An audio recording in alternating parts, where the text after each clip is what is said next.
So as most of you know with this channel, one of my favorite types of videos to put together are farming videos, whether it's for named item, exotics, things like that. And one thing I get in the comment section of those videos are comments from people saying they just can't get the right rolls. Is there a way to put together a build that doesn't have an exotic or a named item? The answer is absolutely yes, and today I'm going to be showing you a video that highlights just that.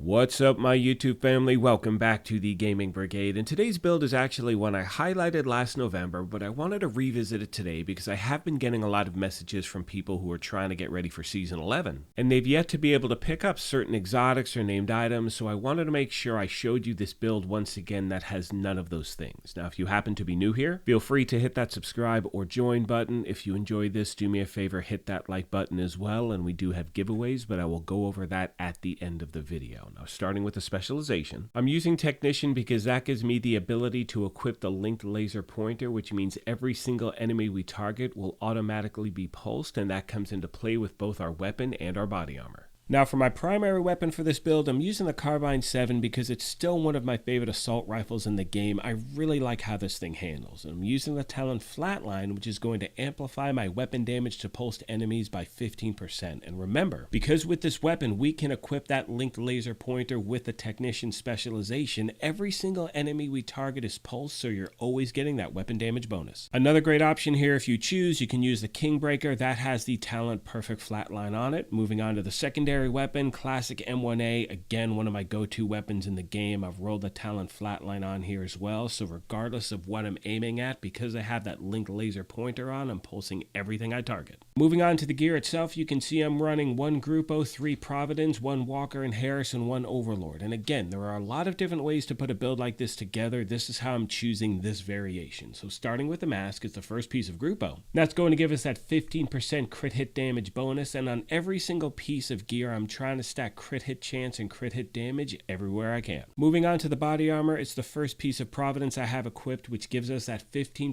headshot damage bonus. Now, as I mentioned at the beginning of the video, there are so many ways you can put a build like this together. Now, the reason I chose Providence on my chest instead of, let's say, Fenris is because with this version, I can actually roll the talent I want onto the chest, which is Spotter, which is going to amplify my weapon and skill damage by 15% to pulsed enemies. And remember, everything we target is being pulsed. Another option is the Closer, and for instance, if you have, let's say, a really good piece of Fenris that you can use and put the Talent Spotter on there, I totally recommend that as well. And one of the reasons I always go over different variations for a build is because it's going to be dependent on the actual gear you have in your inventory. So if you move a piece here, a piece there, it doesn't really matter that much. Again, try out different things, see what works best for you. Now, moving on to the holster, it's the second piece of Providence in the build, which gives us that 10% crit hit chance bonus. Again, stacking crit hit chance and crit hit damage. Here I could only stack crit hit chance because the other one was locked in at headshot damage. Moving on to the knee pads, we have Fox's Prayer, still one of my favorite in the game, and that's going to give us that 8% damage to targets out of cover. I've also re-rolled my core attribute to armor because I wanted a little more survivability with the build.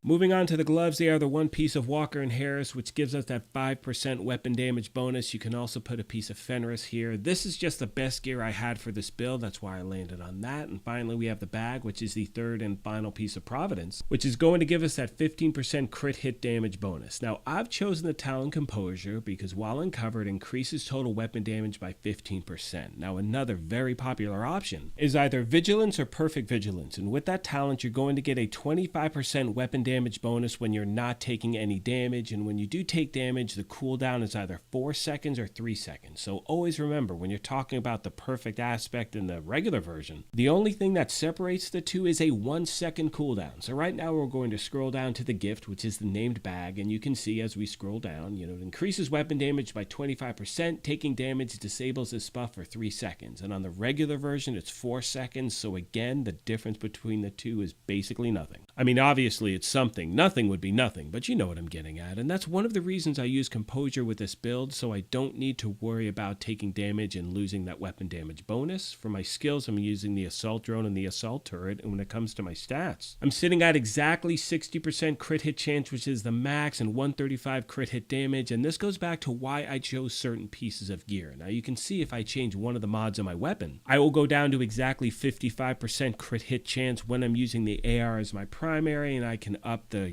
crit hit damage if I want. It really depends on you and your skill level. For me, and I've said this in previous videos, I usually run with a shotgun SMG build, the whole Hunter's Fury thing, Scorpio monster that I just love to run all the time, and because of that, my aim sucks with builds that are really based for medium to long range, assault rifle builds, things like that. It's something I'm working on, so for me to get that crit hit chance as high as possible is always a good thing. Now, one of the things I wanted to make sure I mentioned before I wrap this thing up is you hear me say in previous videos, you always want to cater a build towards your game style, and that's true half the time. If you're trying to get a build together for a run and gun build or a thing like this, you want to make sure you're using the right gear and equipment to really maximize your gameplay. However, it is also incredibly important to make sure you match your gameplay around a build. You cannot just go into something thinking it's a run and gun when it's clearly something that's not, so take your time and really make this thing your own. Most of you know by now that one of my favorite aspects about putting these build videos together is the family that we have here at the channel. So as always, if you have any tips or tricks you want to pass along to new and returning players, please leave them in the comment section down below, as the main goal is to help out as many people as we can. Now, as I mentioned at the beginning of the video, I am happy to announce that we are having another giveaway at the channel. This one is for a PlayStation 5. All you need to do to enter is either subscribe here or follow on Twitter, and the winner will be announced on May 2nd of this year. We just gave away an Xbox Series S. I'm happy to do these things, and I sincerely, as always, appreciate your support.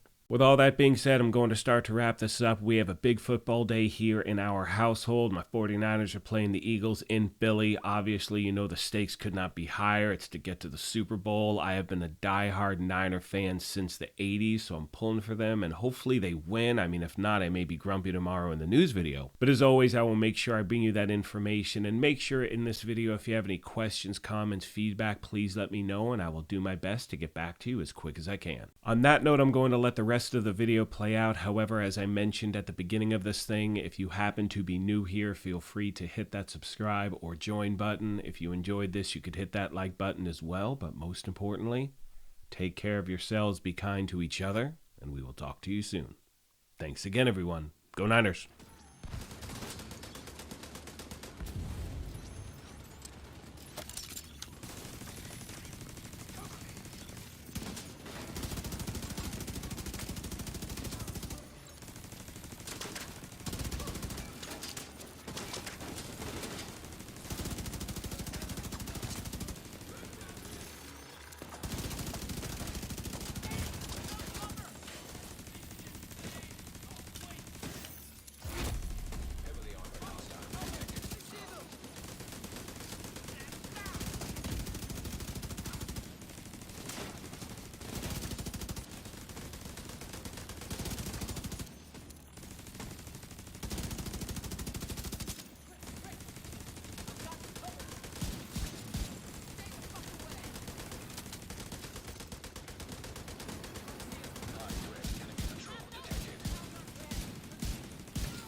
Supply room access unlocked.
friendly control point nearby.